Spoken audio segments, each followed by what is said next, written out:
Movie night back with another classic. I'm your host, Ezzy. Welcome to Car Language, and let's get into this 2017 911 Carrara base model review. Now, the question is this car worth $90,000 to $100,000 with 20 to 40,000 miles? Y'all let me know, comment down below. Let's go.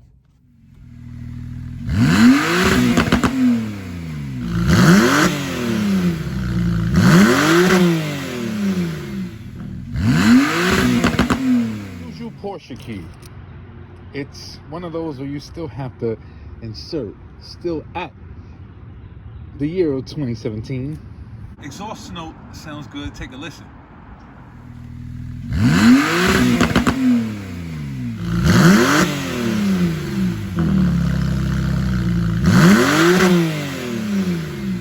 Love the fact that with this button here, you can bring the spoiler up or lower it.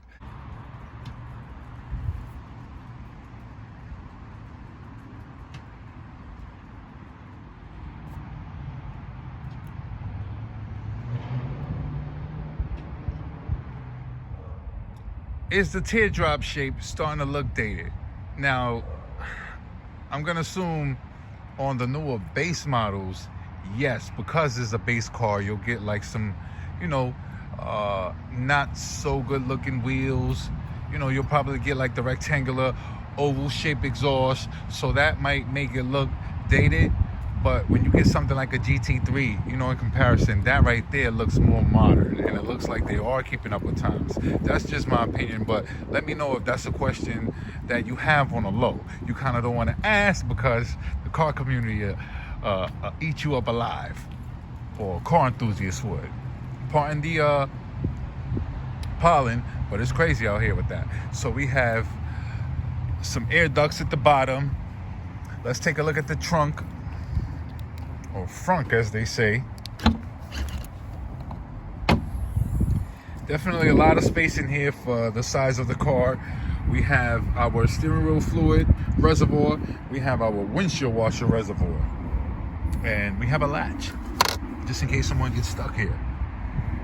And that's pretty much it. Porsche embroidered on the plastic. I like the badging in this car. Very subtle. Of course, on the wheels, this wheel package is Pirelli. We got 19s, 285s up front, 305s in the back. Porsche font with 911 right under it and car language on a license plate. So these are your exhausts. We have rectangular exhaust tips. We have some heat extractors on the sides of the rear bumper, giving the car a more sporty look. I love the car with the wing up. And again, the headlights. The headlights are nice. Again, it was just a question. Just curious. Comment down below, let me know if the teardrop shape is looking dated. And the lights as well. But the light housing, the headlight housing is nice. Anyway, you got your high beams and then you got your regular LED, all LED. And these are some more LED strips right here. These go from LED to your turn signals. The taillights to this car are very distinct. Can't confuse it for anything else like them on the road. Now let's take a look at the engine bay. Something some might not be too enthused about looking at. So to access the engine bay, you pull this button here. I love the way everything opens and closes. I'm still amazed by that. Everything is definitely soft touch. So here we have your fan, air duct, pardon me, and your location for your coolant and your oil, just in case you need to add extra. That's all they give you. This is all you see at the engine bay. Again, to close it, interior storage, we have a nice pocket here where you can access by opening it. And if you take a look, it's almost like an insert for like a book or something, so you won't have it rolling around. So you could definitely fit some decent size pocket stuff in this storage bin here. and to close it so you won't have it rolling around. And then you have this open storage pocket as well. Both for your audio. Now, one gripe with this interior is that it's all black. I wish it was a different color. I would say it would have made the car pop. Now let's talk about more storage on the armrest. So to access the middle armrest storage, it's driver focus, so the button is on the passenger side, as you can see. It's not deep, but I guess you could set your phone there while it's charging with a USB port. We have a little coin bin right here and a cigarette lighter. And then you have the same thing going on in the passenger side. You got a nice little storage bin there with an open one in front of it. This is your glove box. I was a little scared. I thought the glove box was going to be a lot smaller than this. You also have another USB port in there as well.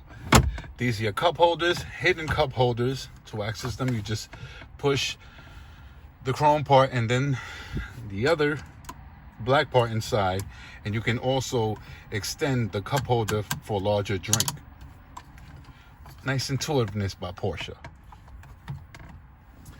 You got speakers everywhere. That pretty much took up the dash, and then you got the vents for your defrost. I love the way they blended that. Basic, but it works. You don't want too much on the dash. And just the interior itself, like I said, I would have went with like a peanut butter color. Can you imagine the splash, the peanut butter interior with like the splash of chrome and then the black buttons? Before we talk about accessing the rear of this car, let's take a look at these control switches. Now, I was a bit confused. I thought with this switch here, you'll be able to kind of move the seat forward, but you can't. You can only move it up or down. With this one, it'll move the back forward or backwards. With this one, I was about to call it a floor, but it's a two-seater, so you want to be able to access the rear quickly. So you just pull on this lever here, and as you can see, it rapidly moves forward. Now with this latch here, you move the back part forward. Now let's climb into the back and amuse you all. Ow, I just hit my head. So as we take a look at the rear for the passengers, I'm 6 feet, 230 pounds, and as you can see, I do have a belly. Yes, I need to lose a little bit of weight, but it's tight back here. It's definitely tight. Like, the only reason why my neck is not on the ceiling is because of the seat being forward. Just my luck. Out of every day that I don't cut myself, I happen to cut myself before I review a 911. Sucks. But anyway, we have some hooks right behind the front seat. We have some on this pillar here. We have this nice storage slash shelf back here. And you can fold the seats down by pulling on this latch.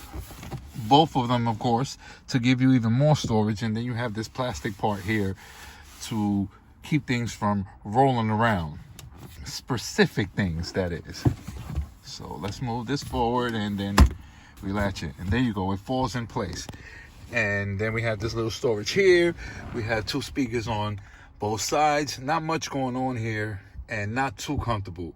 This is definitely a spot for kids, let's say 10 and younger. Unless car seat hooks, thought about the liquor baby. It looks nice from back here. Again, I'm just not too convinced. It's too much black. This car deserves a much more pop color. I also like how they put two latches on both chairs, just in case. You know, for some strange reason, you're too drunk to locate one on one side, there's another one on the other. One visible to you. And that's it. Again, not much back here, but it's a two-seater. They don't cater to the people in the back. Now, to start the car, you insert the key, push the brake, and then turn the key. All right, so I'm gonna run through the infotainment system real quick. So I always like the way Porsche integrated their quote-unquote heads-up display in one of the gauges. So here, right now, we're showing the PSI. This is your trip info, distance, consumption, speed, etc., and navigation, where you want to set your destination, etc. This is the map. I'm sorry, I'm covering the street, but it's a pretty dope feature. Like, I love how they integrated that. You guys know a lot of cars have the heads-up display on the windshield nowadays, but this is definitely a nice touch. As we take a look at the infotainment system in the middle, you got your home button. Everything is pretty much self-explanatory. So this is the map. As you can see, for 2017, is definitely responsive. It's not laggy, not as laggy as you would think. Like, it definitely moves. It's definitely very responsive. I was surprised about that. So no issue there. The font is a bit dated, but it works. Now, another semi-gripe that I thought I would have was the fact that there wasn't a volume and a next track button on the steering wheel. But everything is very compact, and the moment you plug your phone to your charger to the USB port, the car does come equipped with CarPlay, so it kind of, you know, it makes you feel better about using the infotainment system. It's almost like, you know, for a second you were seeing things in a blur, and then when you got CarPlay, now everything makes sense. You're kind of less startled to start looking for buttons, etc. So this is your volume steering knob, and these are your next track buttons. So I like how they kept it close. And then you got your eject button for your CD. So that's fairly decent. You know, it's not like you gotta turn the volume up and then go looking for the next track button. At least they kept it within a small vicinity right here. Now, one thing that might happen is you might eject the CD more than usual. So let's just go through the buttons real quick. We do have some blank switches. This is to turn off your traction control. This is for your suspension to stiffen it, and this is sport and normal. Only two modes, sport and normal. This is for your spoiler, and then we have your auto start stop button. Front windshield defrost. This is for your temperature control. This is for your rear windshield to defrost. Your fan speed button, and this is to control where you want the airflow to go. Heated seats, temperature, AC, max AC, auto sync. Not too sure what that's for. Oh, okay, that's for your temperature. We just found out. And this is for your passenger. So there's two separate temperature switches for both driver and then passenger. And this is pretty much for your infotainment system: source, tuner, media, phone, navigation, your car. That's all your information, and your home page, your map. And this is like the back button. Op, vehicle settings, system display, etc. Settings, pretty much. And then of course you have these switches here, which are your next track buttons, your eject button, and then your value button. This is the tuner knob. This car make you feel big, but they did it for a reason. It's a coupe, obviously, so things are not going to be crazy spread out, but it's definitely compact. Again, after a while, I'm sure, of owning this car, you start learning the buttons so you could blindly, you know, look for things and you kind of know what's up. And on that note, I think we pretty much covered everything. Let me know what you think of this interior, if I'm right or wrong about it being another color to make it pop, or do you just like the black? Now, one thing I will mention, I did wipe it down, and can't go wrong with that black color due to that. The fact that you won't notice stains as much, and it's an easy wipe down. And by the way, the Bose system definitely sounds awesome in here. Amazing. I love Bose. That's what I have in my Z01 and in my Cadillac Escalade. And there you have it, the interior. Driving the 911 Carrara base model. So 0 to 60 is 4.4. I'm gonna punch it. It moves. It's crazy because those numbers climb ridiculously fast.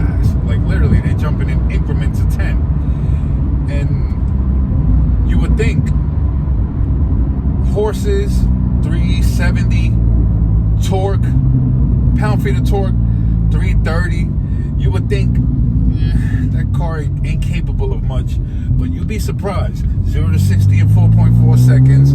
That's not fast in modern days, but it's fast enough. I believe this is a nice sports car starter kit. 2-door, nimble. The steering is a bit vague. I would say a tad bit, but it's firm. You know, it definitely hugs corners. The U-turn, the turning radius, everything. It definitely, you're in a sports car. Engine sounds like a racer car, really. Traffic. I decided to do the driving part of this car during traffic.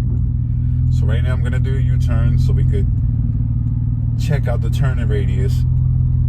Of course, it's good. You know, it's a small car, so it's gonna be great. I just like to give you guys my opinion on that aspect of the car, the turning radius, because a lot of cars fool you. You know, you can have something small where the turning radius sucks. But overall, like I said, I'm enjoying the car a lot. I've always liked the 911s.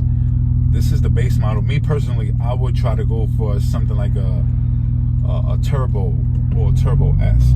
And it's crazy too, because for 2017 Turbo S, you're looking at almost $200,000. You're probably looking at that much after taxes, which is a big number for 2017.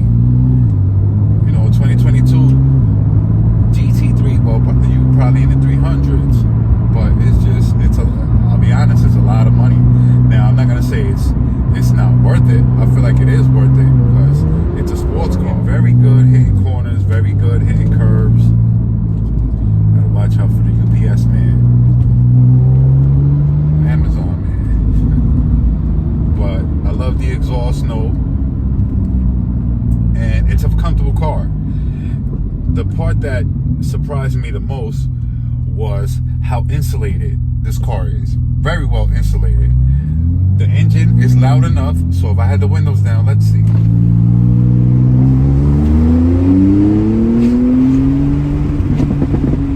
Hear it, and I love that pop. So the engine definitely sounds good, and you hear it, those turbos. Sounds kind of like you got NOS in here. So the car drives great. Again, I was very shocked by the insulation. You know, it's luxury with sport mix, and these chairs feel comfortable. It's definitely a livable situation in here. You feel like you can go long in this car. I think I would have been in a bit of a pickle if I would have drove this and then drove the ZL1.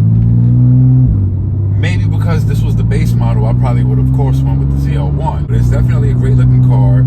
I like the attention. It's that I want to talk to him, but he looks like he has too much going on to take the time out. So you get kind of like that cocky vibe from people. People look at you or might label you as like a cocky person. And it's subtle. And that presence is definitely there. And especially car enthusiasts go crazy. This car it is what it is. It feels like it's gonna take off, but adjust to the road quickly. I hear that. If you ain't first, you're last.